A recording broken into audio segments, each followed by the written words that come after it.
ഈ വചനങ്ങളെ കൊണ്ട് അന്യോന്യം ആശ്വസിപ്പിച്ചുകൊള്ളുവി. നമ്മുടെ കരങ്ങൾ ഉയർത്തി ഒരിക്കൽ കൂടെ ദൈവത്തെ സ്തുതിച്ചാട്ടെ. നിർമ്മലമായ രക്തം ശർമ്മദാ നീ ചൊരിഞ്ഞു, നിർമ്മലമായ രക്തം ശർമ്മദാ നീ ചൊരിഞ്ഞു, കന്മാർഗം നോക്കി ദുഷ്ട കർമ്മ ഫലത്തിൽ നിന്നും വിടുതൽ ചെയ്തതിനാൽ ഞങ്ങൾ അടിമണഞ്ഞിടുന്നേ. വിടുതൽ ചെയ്തതിനാൽ ഞങ്ങൾ അടിമണഞ്ഞിടുന്നേ. തുംഗപ്രതാപമാർന്ന ശ്രീയേശുനായകനെ, തുംഗപ്രതാപമാർന്ന ശ്രീയേശുനായകനെ, ഞങ്ങൾക്ക് നന്മ ചെയ്ത കാരുണ്യവാനിധിയെ വണങ്ങിടുന്നടിയാൻ അവ പാദങ്ങളാശ്രയമേ. ആമേൻ. വണങ്ങിടുന്നടിയാൻ അവ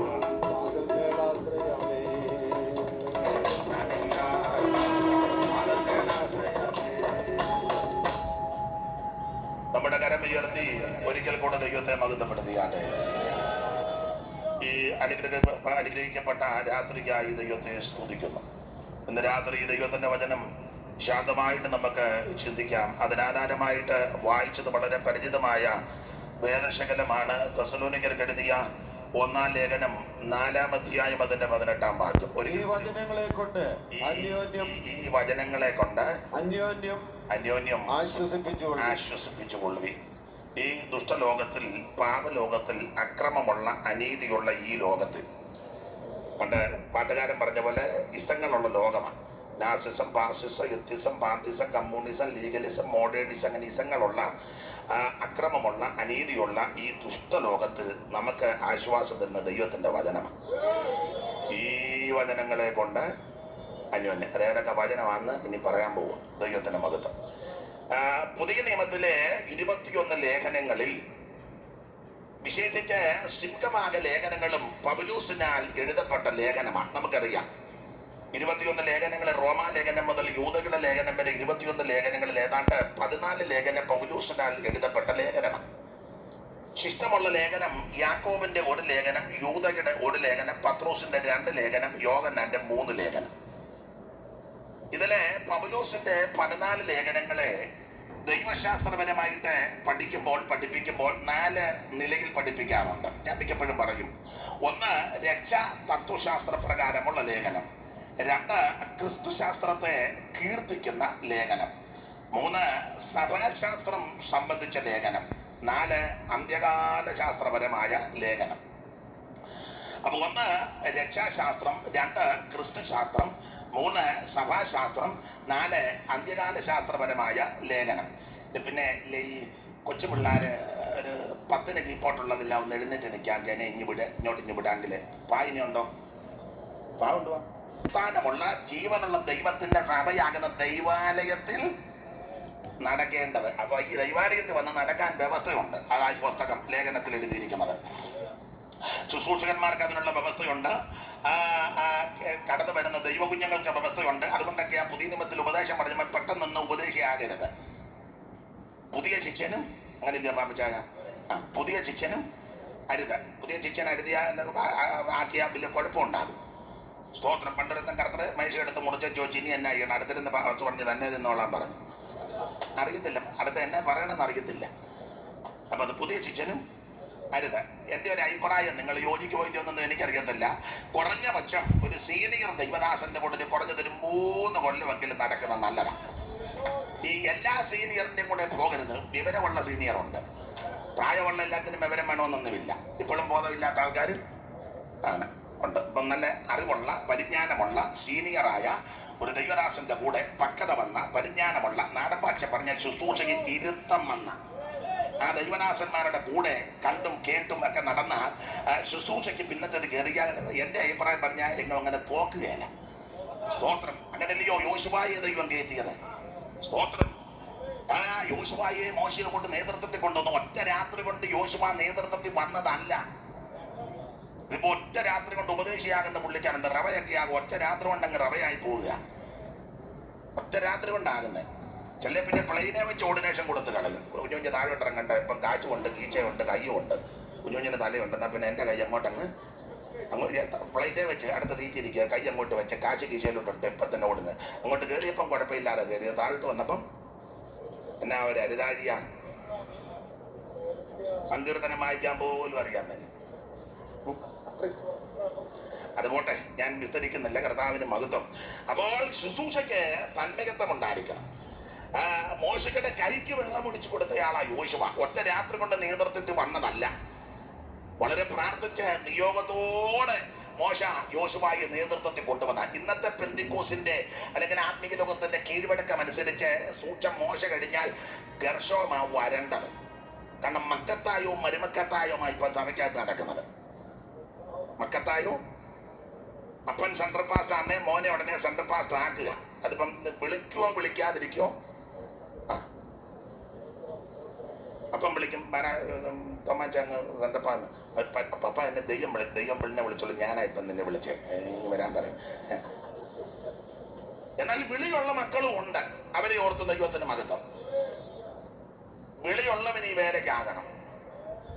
അപ്പൻ പാസ്റ്റർ ആയതുകൊണ്ട് മോൻ പാസ്റ്ററാണെന്ന് വേറെ പുതിയ നിയമത്തിൽ പ്രമാണമല്ല. അത് അകരോന്യ പൗരോഹിത്യമാണ്. പുതിയ നിയമത്തിലെ പൗരോഹിത്യം മൽക്കിസേദെക്കിന്റെ ക്രമപ്രകാരമുള്ള പൗരോഹിത്യമാണ്. പണ്ടത്തെ ആ പാരമ്പര്യം. അത് പോട്ടെ. അപ്പോൾ വിളിയുള്ളവര് മക്കളാന്നേലും മരുമക്കളാന്നേലും അപ്പനാന്നേലും സഹോദരങ്ങളാന്നേലും വിളിയുള്ളവന് ശുശ്രൂഷ ഏറ്റെടുക്കണം. വിളിയില്ലാത്തവന് കൊടുത്തു കഴിഞ്ഞാൽ കുഴയും, സഭ കുഴയും. അങ്ങനെയൊക്കെ ഒത്തിരി സ്ഥലം കുഴഞ്ഞിട്ടുണ്ട്. കുഴയാതിരിക്കാണ് ഈ പറയുന്നത്. അപ്പോൾ ഇന്നത്തെ രീതി അനുസരിച്ചാണെങ്കിൽ മോശ മാറിക്കഴിഞ്ഞാൽ സൂക്ഷം ഗർശോം കയറേണ്ടതാണ്. പക്ഷെ മോശ ഗർശോമിനെ കയറ്റിയില്ല, യോശുവയെ കൊണ്ടുവന്നു.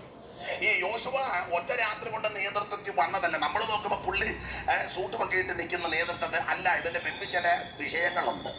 എന്താ? 1-2 വാക്യം വായിച്ചേ. 33:11 പുറപ്പാട് 33:11.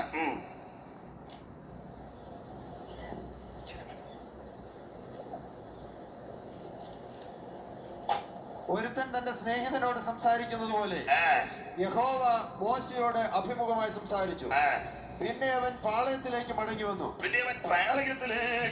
വന്നു. അവന്റെ ശുശ്രൂഷക്കാരനായ നൂന്റെ പുത്രനായ യോശുവ എന്ന ബാല്യക്കാരനോ കൂടാരത്തെ വിട്ടുപിരിയാതിരിക്കുക എന്ന് പറഞ്ഞാൽ ആരും കാണാതെ, ആരെ അറിയിക്കാതെ, വലിയ പരസ്യം നടത്താതെ, അനൗൺസ്മെന്റ് ഒന്നും അധികം ചെയ്യാതെ, ആരും അറിയാതെ, ആരെ അറിയിക്കാതെ കൂടാരം വിട്ടുപിരിയാതെ പ്രാർത്ഥിക്കുന്ന ഒരു യോശുവയുണ്ട്.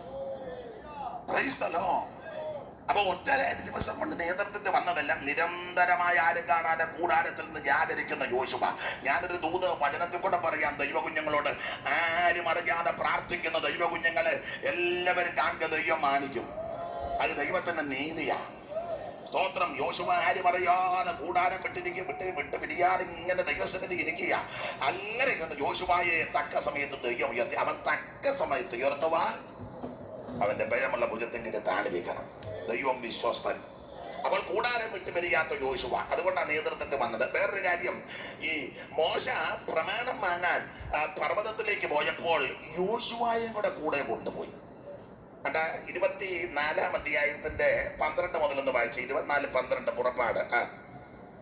പിന്നെ യഹോവ മോശയോട്, നീ എന്റെ അടുക്കൽ പർവ്വതത്തിൽ കയറി വന്ന് അവിടെ ഇരിക്കാം. നീ എന്റെ അടുക്കൽ പർവ്വതത്തിൽ കയറി വന്ന് അവിടെ ഇരിക്കാം. ഞാൻ നിനക്ക് കൽപ്പലകകളും നീ അവരെ ഉപദേശിക്കേണ്ടതിന് എഴുതിയ ന്യായപ്രമാണവും കൽപ്പനകളും തരുമെന്ന് അരുളി ചെയ്തു. അടുത്ത വാക്യം. അങ്ങനെ മോശയും അവന്റെ ശുശ്രൂഷക്കാരനാകുന്ന യോശുവയും എഴുന്നേറ്റ് മോശ ദൈവത്തിന്റെ പർവ്വതത്തിൽ കയറി. അപ്പോൾ അവന്റെ ശുശ്രൂഷക്കാരനാകുന്ന യോശുവയും കൂടെ എഴുന്നേറ്റ് മോശ യോശുവയും കൂടെ ഈ പർവ്വതത്തിലോട്ട് പോയത്. അപ്പൊ മോശ ജനത്തോട് പറയുന്ന പദമുണ്ട്. അടുത്ത വാക്യം വായിച്ചേ. അവൻ മൂപ്പന്മാരോട്, ഞങ്ങൾ നിങ്ങളുടെ ഇടയിൽ മടങ്ങി വരുവോളം കൗൺസിൽ അംഗങ്ങളെ എല്ലാം വിളിച്ച് ഇനി വരാൻ പറഞ്ഞു. കൗൺസിൽ 80 പേരുണ്ട്. എല്ലാം ഇനി വരാൻ പറഞ്ഞു. നിങ്ങൾ ഇങ്ങോട്ടൊന്ന് പോവാ, വെള്ളോട്ട് പോവാ, നിങ്ങൾ ഇനി വരും, കാര്യം പറയാണ്ട് പറഞ്ഞു കൗൺസിൽ അംഗങ്ങളോട്. വായിച്ചേ. ഞങ്ങൾ നിങ്ങളുടെ അടുക്കൽ മടങ്ങി വരുവോളം പിന്നെ ഞങ്ങൾ ബഹുവചനമാ എന്ന് പറഞ്ഞാൽ ഞാനും യോശുവയും ഞങ്ങൾ നിങ്ങളുടെ അടുക്കൽ ഇവിടെ താമസിപ്പിക്കും. നിങ്ങളെല്ലാം വേറെ സഭയുണ്ടാക്കരുത്, ഇവിടെ തന്നെ താമസിക്കണം. സ്തോത്രം. ദോഷം ഒന്നും ഒപ്പിച്ച് വെക്കരുത്.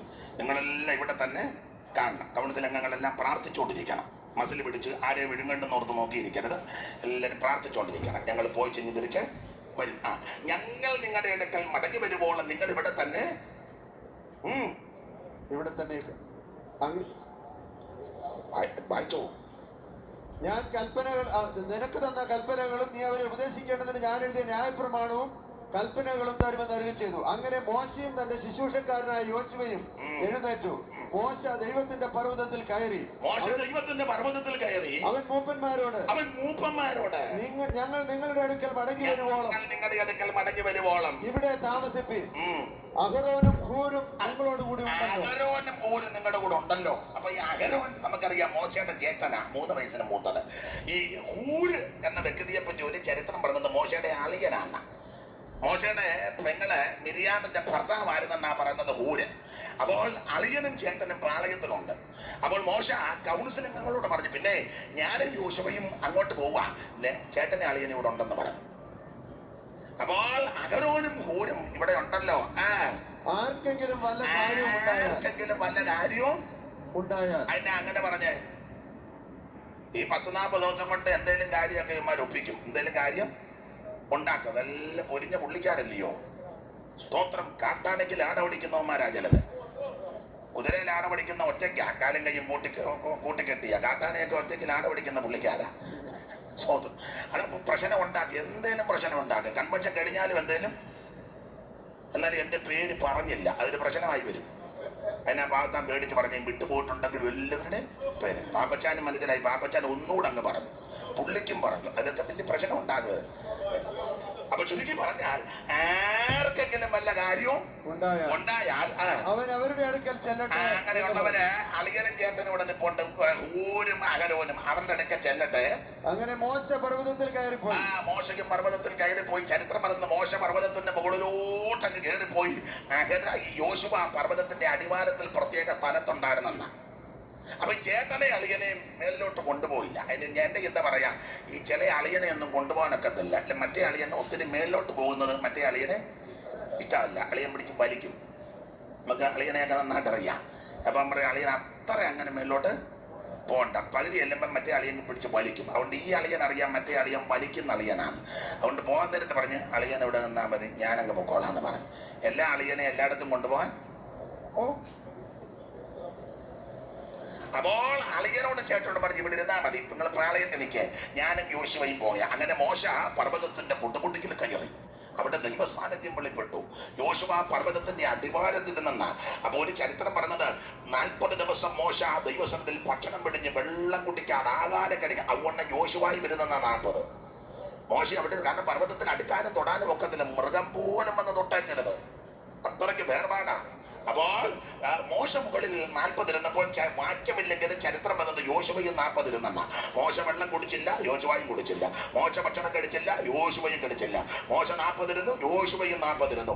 അപ്പൊ മുകളിൽ ദൈവ സാന്നിധ്യം അങ്ങോട്ട് ഇറങ്ങി അതിന്റെ ഒരു പകർച്ച താഴോട്ട് പറഞ്ഞു.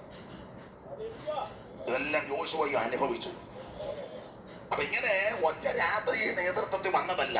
ദൈവസന്നിധിയിൽ വേറിട്ടിരിക്കുന്നവൻ, പ്രമാണത്തിന് വില കൊടുത്തവനാ.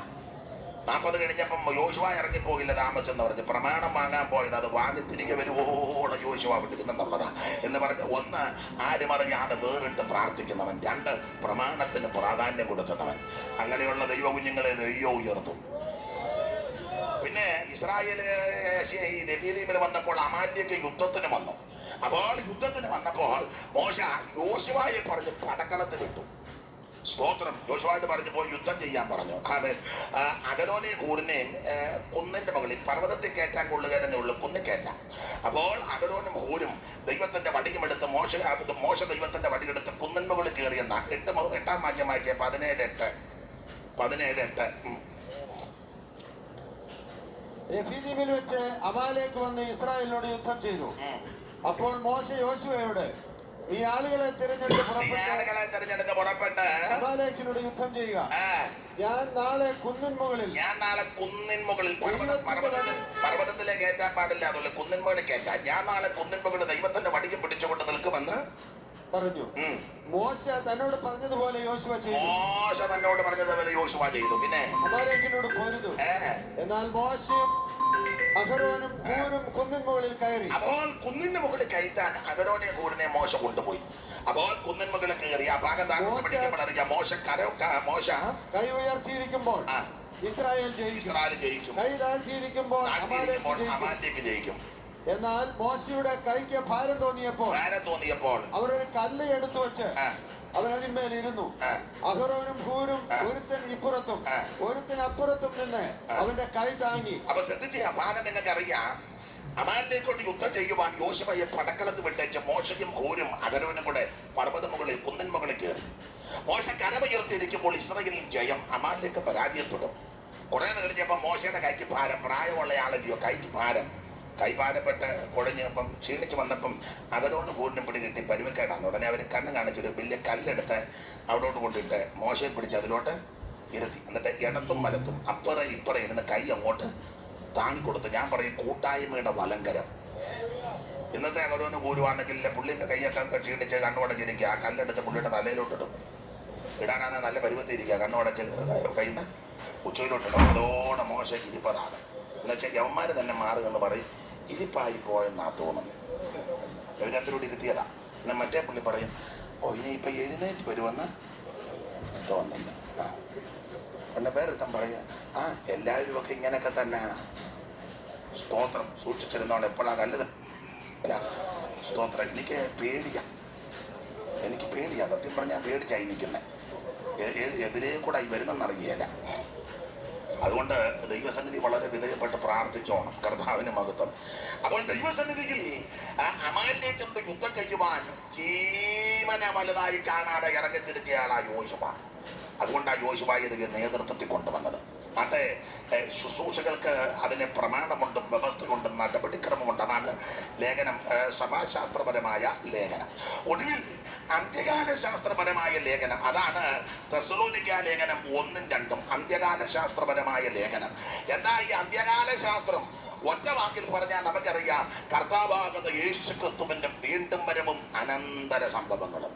ഇന്ന് രാത്രി എന്നെ കേൾക്കുന്ന പ്രിയരെ, നാം പ്രതീക്ഷിക്കുന്ന, നമ്മെ രക്ഷിച്ച് നമ്മെ വീണ്ടെടുത്ത് നമുക്ക് വേണ്ടി രക്തം ചിന്തി നമ്മുടെ പാപത്തിന്റെ പരിഹാരം വരുത്തി നമ്മെ രക്ഷിച്ച നമ്മുടെ മിശിഹാതമ്പുരാൻ വീണ്ടും വരാൻ പോവുക. സ്തോത്രം. ഏതാണ്ട് വേദപുസ്തകം പുതിയ നിയമം പഠിക്കുമ്പോൾ 360 അധ്യായങ്ങളിൽ 218 വാക്യങ്ങൾ കിടക്കുക യേശു വീണ്ടും വരുമെന്ന്. നാം പ്രതീക്ഷിക്കുന്ന, പ്രത്യാശിക്കുന്ന, നമ്മെ രക്ഷിച്ച് വീണ്ടെടുത്ത നമ്മുടെ മിശിഹാതമ്പുരാൻ വീണ്ടും വരും. തിരുവചനം നമ്മെ പഠിപ്പിക്കുന്നത് ഇനി എത്രയും അല്പകാലം കഴിഞ്ഞിട്ട് വരുവാനുള്ളവൻ വരും. ചിലർ താമസമെന്ന് വിചാരിക്കുന്നത് പോലെ കർത്താവ് തന്റെ വാറ്റത്ത് നിവർത്തിപ്പിക്കാൻ താമസിക്കുന്നില്ല. കുറച്ചു പേരുടക്കം മാനസാന്തരപ്പെടണമെന്ന് വെച്ച് അവൻ ദീർഘക്ഷമ കാണിക്കുക. കള്ളൻ വരുന്നത് പോലെ നമ്മുടെ കർത്താവ് ഏത് നാഴികയിൽ വരുന്നെന്ന് അറിയത്തിലാകയാൽ ഉണർന്നിരിക്കണം, പ്രാർത്ഥിച്ചിരിക്കണം. മന്ദതയും മടുപ്പുമെല്ലാം മാറ്റി ഇന്ന് രാത്രി ആത്മാവിൽ എരിവുള്ളവരായി, ഉത്സാഹത്തിൽ മടുപ്പില്ലാത്തവരായി നമ്മുടെ കർത്താവിന്റെ വരവിന് വേണ്ടി നമുക്ക് പ്രതീക്ഷിച്ചൊരിക്കൽ കൂടെ ഒരുങ്ങാം. അപ്പോൾ ഈ പുതിയ തെസ്സലോനിക്കർക്ക് 2 ലേഖനം, 1-2 ലേഖനം. 1-ാം ലേഖനം 2 ലേഖനത്തിന് 2 വിഷയം ഞാൻ എപ്പോഴും പറയും. 1-ാം ലേഖനത്തിലെ വിഷയം യേശു ക്രിസ്തുവിന്റെ പ്രത്യക്ഷത, 2-ാം ലേഖനത്തിലെ വിഷയം എതിർ ക്രിസ്തുവിന്റെ പ്രത്യക്ഷത. ഈ 2-ാം ലേഖനം എതിർ ക്രിസ്തുവിന്റെ പ്രത്യക്ഷതയാണെന്ന് തെളിവിന് ഒരു വാക്യം, 2-ാം ലേഖനം 2:9.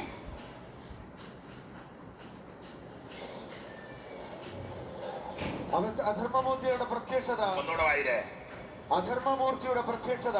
അധർമ്മമൂർത്തിയുടെ പ്രത്യക്ഷത. അപ്പൊ ശ്രദ്ധിക്കുക, അധർമ്മത്തിന്റെ മർമ്മം, അധർമ്മമൂർത്തി, നാശയോഗ്യൻ, തുമ്പുകെട്ട ഇടയൻ, വരുവാനുള്ള പ്രഭു, മൃഗം, ഇങ്ങനെയുള്ള പദപ്രയോഗങ്ങളാണ് എതിർ ക്രിസ്തുവിന് കൊടുത്തിരിക്കുന്നത്. അപ്പോൾ അധർമ്മമൂർത്തിയുടെ പ്രത്യക്ഷത, ആ അധർമ്മത്തിന്റെ മർമ്മം അല്ലെങ്കിൽ അധർമ്മത്തിന്റെ വ്യാപാര ശക്തി, അധർമ്മമൂർത്തി. അപ്പോൾ 2-ാം ലേഖനത്തിലെ വിഷയം എതിർ ക്രിസ്തുവിന്റെ പ്രത്യക്ഷത, അതാണ് 2:9.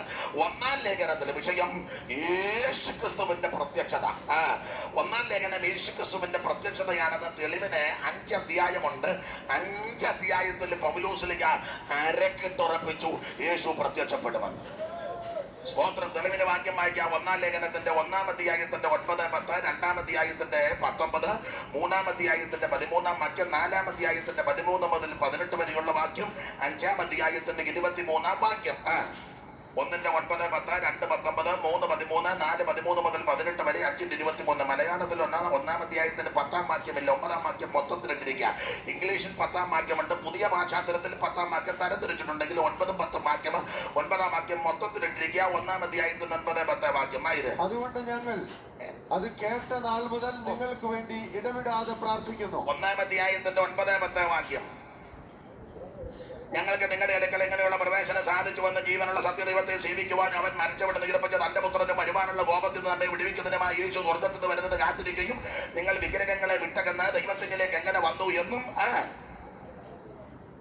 അവർ തന്നെ പറയുന്നു. ഒന്നുകൂടെ വായിച്ചു 9-ാം വാക്യം. ഞങ്ങൾ നിങ്ങളുടെ അടുക്കൽ എങ്ങനെയുള്ള പ്രവേശനം സാധിച്ചു. ഞങ്ങൾക്ക് നിങ്ങളുടെ അടുക്കൽ എങ്ങനെയുള്ള പ്രവേശനം സാധിച്ചു. എനിക്ക് വെളിച്ചത്തിന് ഒരല്പം ബുദ്ധിമുട്ടുണ്ട്. ജീവനുള്ള സത്യദൈവത്തെ സേവിപ്പാനും. ദൈവദാസനെ ഇങ്ങോട്ട്, അവിടെ വെട്ട ഇച്ചിരി കുറവാ, ഇങ്ങോട്ട് വന്നിരുന്നു. സ്റ്റാൻഡൂടെ കൊടുക്കുക ഉപകാരമാണ് മോനെ. കാരണം ഈ ഒരു കൈക്ക് പിടിക്കുകയും ഒരു കൈ കൊണ്ട് മറിച്ച് വരുമ്പം അത് ബുദ്ധിമുട്ടുണ്ടാകും. പുള്ളിയുടെ കുഴപ്പമില്ല, എനിക്കറിയാം പുള്ളിക്ക് കുഴപ്പമില്ലെന്നുള്ള കാര്യം എനിക്ക് നന്നായിട്ടറിയാം. സ്വോത്രം. എന്തെങ്കിലും വായിച്ചപ്പോൾ കുഴപ്പമില്ലായിരുന്നല്ലോ. അപ്പം ഇന്ന് വാക്യത്തിൻ്റെ അയ്യരികളില്ല. അപ്പം ചടികടാന്ന് വാക്യം പറയും. മോനെ സ്റ്റാൻഡ് ഇങ്ങോട്ട് കൊടുത്തേ.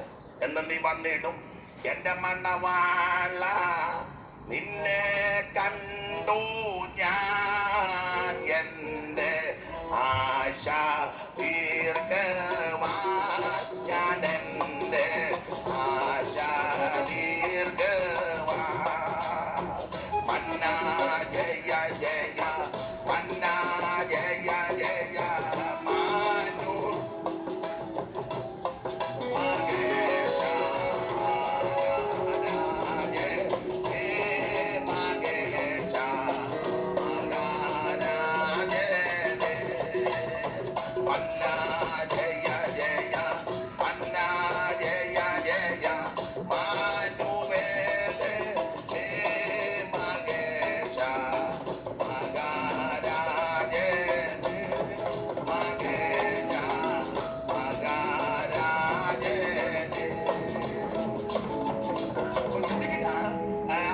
അധ്യായമുണ്ട് 1-ാം ലേഖനത്തിൽ. 5 അധ്യായത്തിൽ പൗലോസ് അരക്കെ തുറപ്പിച്ചു യേശു പ്രത്യക്ഷപ്പെടും. ആഗ്നിയുമായി 1-ാം അധ്യായത്തിന്റെ 9, 10 വാക്യം. ഞങ്ങൾക്ക് നിങ്ങളുടെ അടുക്കൽ എങ്ങനെയുള്ള പ്രവേശനം സാധിച്ചു എന്നും. എങ്ങനെയുള്ള പ്രവേശനം അത് വായിച്ചു. ഞാൻ വേറെ കാര്യം പറയാം. എങ്ങനെയുള്ള പ്രവേശനം സാധിച്ചു എന്നും ജീവനുള്ള സത്യദൈവത്തെ സേവിപ്പാനും അവൻ മരിച്ചവരുടെ ഇടയിൽ നിന്ന് ഉയർപ്പിച്ച തന്റെ പുത്രനും വരുവാനുള്ള കോപത്തിൽ നിന്ന് നമ്മെ വിടുവിക്കുന്നവനുമായ യേശു സ്വർഗത്തിൽ നിന്ന് വരുന്നത് വരുവാനുള്ള കോപത്തിൽ നിന്ന് വിടുവിക്കുന്നവനുമായ നമ്മെ വിടുവിക്കുന്നവനുമായ യേശു സ്വർഗത്തിൽ നിന്ന് ഇറങ്ങി വരാൻ പോവുക എന്ന് പറഞ്ഞാൽ നാം പ്രതീക്ഷിക്കുന്ന നമ്മുടെ വിശികാനപ്പുരാൻ പ്രത്യക്ഷപ്പെടാൻ പോവാന്ന്. വരുവാനുള്ള കോപത്തിൽ നിന്ന് നമ്മെ വിടുവിക്കുവാൻ നമ്മുടെ യേശു പ്രത്യക്ഷപ്പെടാൻ പോകുകയാണ്. ഇനി 2-ാം അധ്യായം 19-ാം വാക്യം.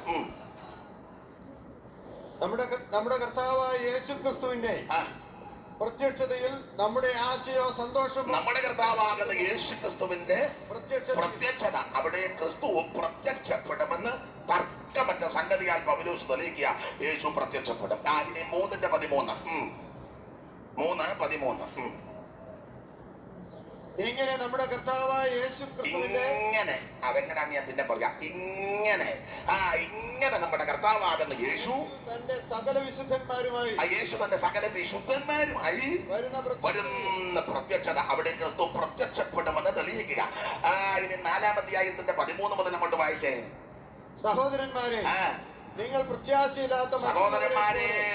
പ്രത്യാശയില്ലാത്ത മറ്റുള്ളവരെ പോലെ ദുഃഖിക്കാതിരിക്കേണ്ടതിന് നിദ്ര കൊണ്ടവരെ കുറിച്ച് അറിവില്ലാതിരിക്കരുതെന്ന് ഞങ്ങൾ ആഗ്രഹിക്കുന്നു. യേശു മരിക്കുകയും ജീവിച്ചെഴുന്നേൽക്കുകയും ചെയ്യുന്ന നാം വിശ്വസിക്കുന്നു. അങ്ങനെ തന്നെ ദൈവം നിദ്ര കൊണ്ടുവരെ യേശു മുഖാന്തരം അവനോട് കൂടെ വരുത്തും. പിന്നെ കർത്താവിന്റെ പ്രത്യക്ഷത വരെ അവിടെ ക്രിസ്തു പ്രത്യക്ഷപ്പെടുമെന്ന് തെളിയിച്ചു. പിന്നെ 16-ാം വാക്യം നമുക്കെല്ലാം മനപ്പാടമാ. കർത്താവ് അതാരും പറയണ്ട, എല്ലാവർക്കും അറിയാവുന്ന. അപ്പോൾ ഈ വാക്യാംശങ്ങളിൽ കൊടുത്തിരിക്കുന്ന പരമപ്രധാനമായ പദപ്രയോഗം ലോകം യേശു പ്രത്യക്ഷപ്പെടാൻ പോകുകയാണ്. ഇനി 5-ാം അധ്യായത്തിന്റെ 23 വായിച്ചേ. 5:23. സമാധാനത്തിന്റെ ദൈവം തന്നെ നിങ്ങളെ മുഴുവനും പിന്നെ ഈ സമ്പൂർണ്ണ വിശുദ്ധീകരണം നടക്കുന്നത് യേശുവിന്റെ പ്രത്യക്ഷതയില്ല. അതുവരെ ഇവിടെ ആരും സമ്പൂർണ്ണ വിശുദ്ധരല്ല. അങ്ങനെയൊക്കെ ചില ആൾക്കാർക്കും ചില ഗ്രൂപ്പുകാർക്കും ഒക്കെ തോന്നലുണ്ട്, ഞങ്ങളാണ് വിശുദ്ധിയുടെ ഏറ്റവും ഉച്ചകോടി നിൽക്കുന്നത്, ഞങ്ങളെ വെല്ലാൻ ഓളം ചിന്താഗതിയാണ്. സ്തോത്രം. സമ്പൂർണ്ണ വിശുദ്ധീകരണം നടക്കുന്നത് യേശു ക്രിസ്തുവിന്റെ പ്രത്യക്ഷതയില്ല. അങ്ങനെ ആ വാക്യം വായിച്ച 23-ാം വാക്യം. സമാധാനത്തിന്റെ ദൈവം തന്നെ നിങ്ങളെ മുഴുവൻ. ആ മുഴുവൻ എന്നാണ് അടുത്ത 3 പദം കൊടുത്തിരിക്കുന്നത്. മുഴുവൻ ശുദ്ധീകരിക്കപ്പെടാകട്ടെ. ആത്മാവ്, പ്രാണൻ, ദേഹം. അശേഷം ശേഷമില്ലാതെ, യാതൊരു ശേഷിപ്പില്ലാതെ അശേഷം യേശുക്രിസ്തുവിന്റെ പ്രത്യക്ഷതയിൽ അനന്യമായി വെളിപ്പെടും. അപ്പൊ ഇത് മുഴുവൻ അശേഷം അനന്യമായി വെളിപ്പെടുന്നത്, പൂർണ്ണ ശുദ്ധീകരണം പ്രാപിക്കുന്നത് യേശുവിന്റെ പ്രത്യക്ഷതയില്ല. അപ്പോൾ ഈ വാക്യത്തിലെല്ലാം കൊടുത്തിരിക്കുന്നത് നാം സേവിക്കുന്ന, പ്രതീക്ഷിക്കുന്ന, പ്രത്യാശിക്കുന്ന നമ്മുടെ കർത്താവ് വീണ്ടും വരാറായി. സ്തോത്രം. ലോകമാകെ ഇളകുന്നേ, രാജ്യം ഞെട്ടി പിറകുന്നേ, വിശുദ്ധ ഗണങ്ങൾ നോട്ടി നേരം കണ്ണിൽ ഉയർത്തും, മണ്ണിൽ നിന്നുയര പോകും. വിശുദ്ധ ഗണങ്ങൾ നോട്ടി നേരം കണ്ണിൽ ഉയർത്തും, മണ്ണിൽ ഉയര പോകും. ഓർത്തോ ധ്യാനിക്കും തോറും എന്നാശ കയറി വരും. ഓർത്തോ ധ്യാനിക്കും തോറും എന്നാശ കയറി വരും.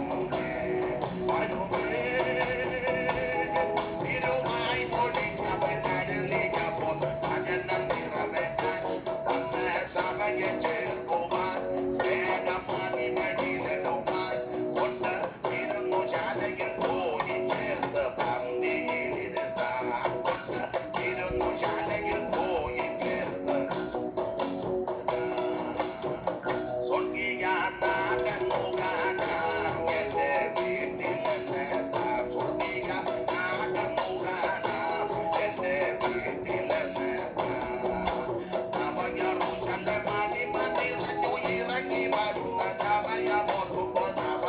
സമയമോർക്കുമ്പോൾ ഇറങ്ങി വരുന്ന സമയമോർക്കുമ്പോൾ സ്നേഹം വർദ്ധിച്ചിടുന്നേ, പ്രത്യാശയേറി വരുന്നേ. സ്നേഹം വർദ്ധിച്ചിടുന്നേ, പ്രത്യാശയേറി വരുന്നേ. വരുമേ തിരുവായി മൊഴിഞ്ഞവൻ അരുളിയപ്പോ വചനം നിറവേറ്റാൻ വന്ന സഭയെ ചേർക്കുവാൻ വേഗമായി മടിയിലിടുവാൻ കൊണ്ട് ഇരുന്നു ശാലയിൽ പോയി ചേർത്ത് പന്തിയിലിരുത്താൻ. കൊണ്ട് ഇരുന്നു ശാലയിൽ പോയി ചേർത്ത് പന്തിയിലിരുത്താൻ. കരമുയർത്തി കർത്താവിനൊരു മഹത്വം കൊടുത്താണ്ടേ. അപ്പോൾ ഈ 5 ഭാഗത്തും 5 അധ്യായത്തിലും അരക്ക് തുറപ്പിച്ചിരിക്കുന്നത് യേശു പ്രത്യക്ഷപ്പെടാൻ പോകുകയാണ്. സ്തോത്രം, സ്തോത്രം. ഇനി സൂചനകൾ തന്നെ മുൻപോട്ട് നമുക്ക് പോകാം. 1-ാം അധ്യായത്തിന്റെ 9-10 വാക്യം വായിച്ചേ.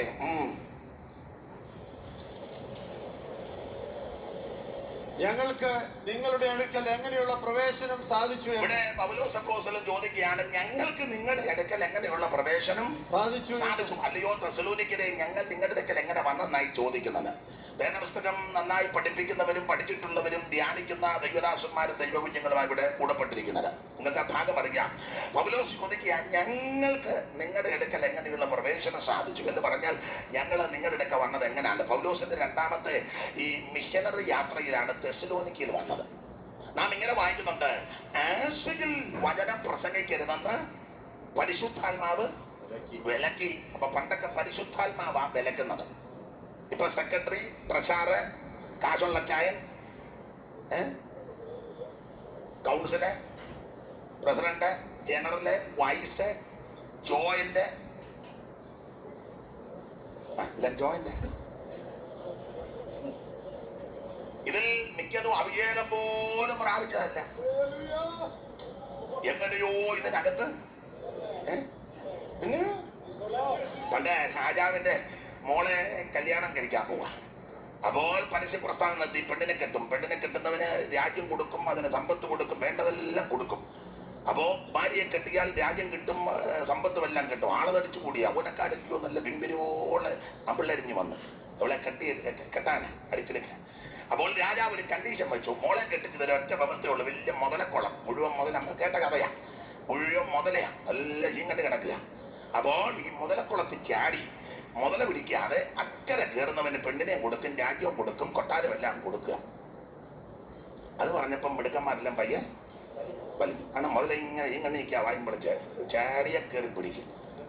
അങ്ങനെ നിന്നപ്പോൾ ഒരുത്തൻ ചാടി ചടീന്ന് ചക്കര കയറി മുടുമിടുക്കനാവൻ പതച്ചു.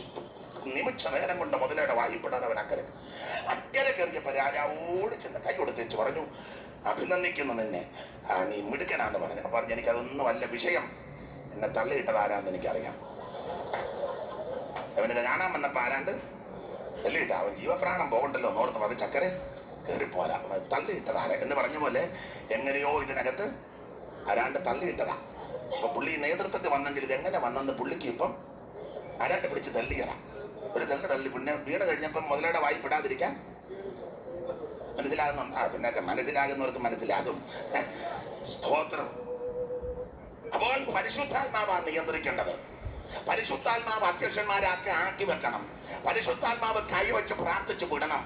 പരിശുദ്ധാത്മാവിനെ നടത്തിപ്പ് വേണം കാര്യം ചെയ്യാൻ. ദൈവസഭയ്ക്കകത്ത് പരിശുദ്ധാത്മാവിന്റെ വ്യാപാരം ഉണ്ടാകണം. Praise the Lord, praise the Lord. പരിശുദ്ധാത്മാവിനെ നടത്തിപ്പിനെ ഏൽപ്പിച്ച് അവൻ നമ്മൾ ഉദ്ദേശിക്കാത്ത വിധത്തിൽ കൂടെ ദൈവം നമ്മെ നടത്തുന്നത്. നിങ്ങൾക്ക് വചനം പറയാം, ഒരു താഴ്വര മുഴുവൻ അസ്ഥി കൂമ്പാരങ്ങളാ, അതിങ്ങനെ അസ്ഥി ഇങ്ങനെ അടുക്കി കിടക്കുക. പ്രവാചകനെ അങ്ങോട്ട് ഇറക്കി ചോദിച്ചു, പ്രവാചക ഈ അസ്ഥികൾ ജീവിക്കുമോ? പ്രവാചകൻ പറഞ്ഞു, എനിക്കറിയത്തില്ല കർത്താവേ, നിനക്കും അറിയാവുന്ന. അങ്ങനെ അതൊരു കാര്യം പറ, നീ കാറ്റിനോട് പ്രവചിക്കാൻ പറഞ്ഞു. ഉടനെ പ്രവാചകൻ പ്രവചിച്ചു, കാറ്റ് ഈ നിഗതന്മാരുടെ മേൽ ഊതുക. താനിങ്ങനെ ആത്മാവി പ്രവചിച്ചപ്പോൾ ദൈവത്തിന്റെ കാറ്റടിക്കാൻ തുടങ്ങി. വേറെ പുസ്തകത്തിൽ പല കാറ്റുണ്ട്, കൊടുങ്കാറ്റ്, പെരുങ്കാറ്റ്, ഈശാനമൂലം, തെന്നിക്കാറ്റ്, വടതിക്കാറ്റ്, തെക്കൻ കാറ്റ്, മന്ദമാരുതൻ, കൊടുങ്കാറ്റ്, പെരുങ്കാറ്റ്, ഇങ്ങനെ പല കാറ്റുകൾ. ഈ കാറ്റിന്റെ പ്രത്യേകത പരിശുദ്ധാത്മാവിന്റെ കാറ്റാ. കാറ്റ് ഈ നിഗതന്മാരുടെ മേൽ ഊതുക. താനിങ്ങനെ പ്രവചിച്ചുകൊണ്ടിരുന്നപ്പോൾ ദൈവത്തിന്റെ പരിശുദ്ധാത്മാവിന്റെ കാറ്റടിക്കാൻ തുടങ്ങി. കാറ്റടിച്ചപ്പോൾ നോക്കി നിൽക്കുമ്പോൾ അസ്ഥിയോട് യോജിക്കുന്നു. അവൻ ഞരമ്പ് വരുന്നു, തൊക്ക് വരുന്നു, ധമനികൾ വരുന്നു. ഒരു വലിയ സൈന്യമായിട്ട് എഴുന്നേൽക്കുക. ജീവിക്കത്തില്ല, മരിക്കുമെന്നും നശിക്കുമെന്ന് പറഞ്ഞ കിടത്ത് ദൈവത്തിന്റെ പരിശുദ്ധാത്മാവിന്റെ വ്യാപാര ശക്തി അയച്ചപ്പോൾ അതൊരു സൈന്യമായെങ്കിൽ ഇന്ന് രാത്രി പരിശുദ്ധാത്മാവിന്റെ നടത്തിപ്പിന് ആരൊക്കെ ഏൽപ്പിച്ചു കൊടുക്കും അവരെ ഇന്ന് രാത്രി ദൈവം അനുഗ്രഹിക്കും. ഞരമ്പ് വരും, തൊക്ക് വരും, ധമനി വരും. അവൻ സ്തോത്രം. ബ്ലോക്ക് ഉള്ളതല്ല, ഇന്ന് രാത്രി ബ്ലോക്ക് മാറും. ഡോക്ടർമാര് പറഞ്ഞു കാണും, മേലർ ഓപ്പറേഷൻ വേണ്ട, ഓരോ ഓപ്പറേഷന് പോകണ്ട, നിന്നെ ഇന്ന് രാത്രി യേശു സൗഖ്യമാക്കും. കയ്യം കെട്ടി വായും പൂട്ടി മസിൽ പിടിച്ചിരിക്കാതെ ഇതിനകത്ത് ശബ്ദം ഉയർത്തി ദൈവത്തിന് സ്തോത്രം ചെയ്യുക. നിന്റെ സകല ബ്ലോക്കും മാറും. തീരാ വ്യാധികൾ, മാറാ വ്യാധികൾ ഇന്ന് രാത്രി യേശു സൗഖ്യമാക്കും. Praise the Lord. പരിശുദ്ധാത്മാവിന്റെ വ്യാപാരത്തിന് ഏൽപ്പിച്ചു കൊടുക്കുക. സ്തോത്രം, സ്തോത്രം, സ്തോത്രം, സ്തോത്രം, സ്തോത്രം, സ്തോത്രം. Price the Lord. ഞരമ്പുകൾ വരുത്തുവാൻ, തൊക്ക് വരുത്തുവാൻ, ധമനി വരുത്തുവാൻ, ശിരാമണ്ഡലങ്ങൾ, നിന്റെ ശരീരത്തിന്റെ ഉള്ളറകളിൽ കുടുങ്ങിയിരിക്കുന്ന രോഗാത്മാവിന്റെ രോഗാണുക്കൾ ഇന്ന് രാത്രി ദൈവാത്മാവ് ഊരിക്ക് കളയും. Praise the Lord. ദൈവാത്മാവിനെ നടത്തിപ്പിനെ ഏൽപ്പിച്ചു കൊടുക്കണം. Praise the Lord. അത് സബ്ജക്ട് വിട്ടു പോകണല്ലോ. അതുകൊണ്ട് കർത്താവിന്റെ മഹത്വം ആസിയിൽ വചനം പ്രസംഗിക്കരുതെന്ന് പരിശുദ്ധാത്മാവ് വിലക്കി ഉടനെ വരെ ത്രോമാസിൽ വന്നു. അപ്പോൾ അവിടെ വെച്ച് മക്കദോന്യക്കാരൻ പുരുഷൻ നിലവിളിക്കുന്നൊരു ദർശനം പൗലോസ് കണ്ടു. ആ ദർശനം കണ്ട ഉടനെ പൗലോസ് അവന് മക്കദോന്യയുടെ ഒരു ഭാഗമാകുന്ന ഫിലിപ്പിയ പട്ടണത്തിലെത്തി. ഫിലിപ്പിയ പട്ടണത്തിൽ വന്ന് ആ ഭാഗം നമ്മൾ പഠിക്കാൻ അറിയാം. പ്രസംഗിക്കാൻ, സുവിശേഷം പ്രസംഗിപ്പാൻ പുൽപ്പിറ്റ് നോക്കി, പുൽപ്പിറ്റ് കിട്ടിയില്ല. ഒടുവിൽ പൗലോസ് പുഴവക്കത്ത് നിന്ന് പ്രസംഗിച്ചു. പൗലോസിന് പുൽപ്പിറ്റില്ലെങ്കിലും പ്രസംഗം വരും. ഇന്നത്തെ വലിയ വലിയ പുള്ളിക്കാർക്കൊക്കെ വലിയ പുൽപ്പിറ്റ് വേണം. പാപ്പച്ചൻ പറഞ്ഞ് എന്നെ കിട്ടാൻ വലിയ ബുദ്ധിമുട്ട്. ഒരു ബുദ്ധിമുട്ടും ഇല്ല, പാപ്പച്ചൻ വിളിക്കാനില്ല. പണ്ട് പാപ്പച്ചാനും ജോയ്മാമ എന്ന് വിളിച്ച പിന്നെ പിന്നെ വിളിച്ചു നോക്കുന്ന പിന്നെ രണ്ടെണ്ണത്തിനെ വെച്ച് ഞാൻ 2.5 മണിക്കൂർ പ്രസംഗിച്ച ആളാ. ആ രണ്ടെണ്ണം ആയിരുന്നു. പിന്നെ 10-25 വർഷമായത് കൃപയാലെ നമുക്കിതൊന്നും ഇങ്ങനെയുള്ളതല്ലല്ലോ വിഷയം. ഇങ്ങനെ പോയിട്ട് പടിപടിയായിട്ടല്ലോ ദൈവം കൊണ്ടുവരുന്നേ. സ്തോത്രം, സ്തോത്രം. Price the Lord. ഇതൊക്കെ ദൈവകൃപയാ, നമ്മുടെ കാര്യമല്ല, ദൈവകൃപയാ. സ്തോത്രം. ഇന്നാളെ ഒരുത്തം പറഞ്ഞു ഇങ്ങനെയൊക്കെ പ്രസംഗിച്ച് കഴിഞ്ഞ് സ്റ്റേജ് കിട്ടുകയല്ലെന്ന്. എനിക്ക് മൊത്തം സ്റ്റേജും വേണമെന്ന് പറഞ്ഞാലല്ലോ ഞാൻ നടക്കുന്നത്. നീ എടുത്തോടാ സ്റ്റേജ്, എനിക്ക് സ്റ്റേജും വേണ്ട മൈക്കും വേണ്ട. നിങ്ങൾ കണ്ട് ഇന്നലെ നാളും പരിശോധന നടത്താൻ പോയി 5-6 ദൈവദാസന്മാരെല്ലാം കൂടെ ചേർന്ന്. എന്തോ മനെ